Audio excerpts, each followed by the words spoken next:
The Summoning. Written by Hopping Ginger. After hours of work, he finally did it.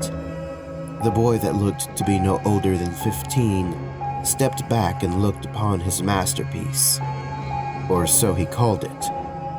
It was what looked to be a summoning circle, complete with the candles and offerings that the book said he'd need. All that was left to do was spill some of his blood on there and let everything else unfold.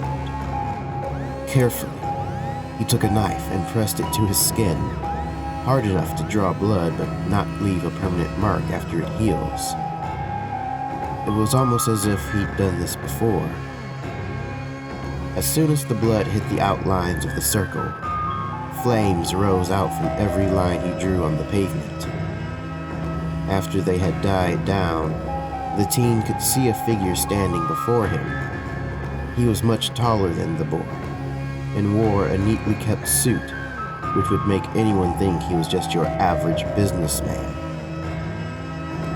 "Why have you summoned me?" The figure asked with a booming voice. "I want to make a contract with you," the little boy replied softly. The man sneered and hissed. "What could a young man such as yourself possibly want from me, eh?" "A good reason to live," the boy replied, in almost a whisper. He looked down as he said so, and could only manage the saddest of smiles when he looked back up. "I hope that's not asking too much from you."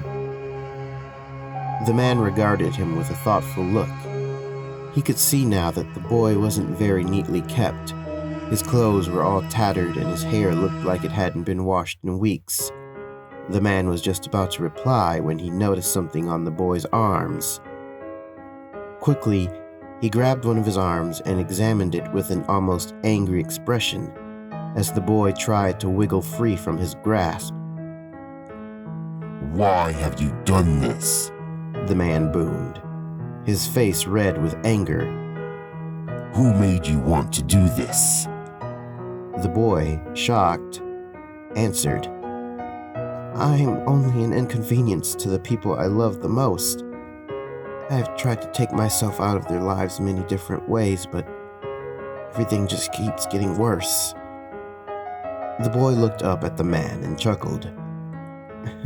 "I figured if I summoned you, you could at the very least give me a reason to stay alive." The man pulled the boy up and hugged him tightly. After what seemed like forever, he finally asked, "Would you like to come back with me to the underworld? It's not as bad as you humans make it out to be, I promise. I've never raised a kid before, but I'm sure I'd be able to make you happy." The boy looked stunned at these words, but after processing what had just been said to him, took the devil's hand with tears in his eyes and only nodded his head.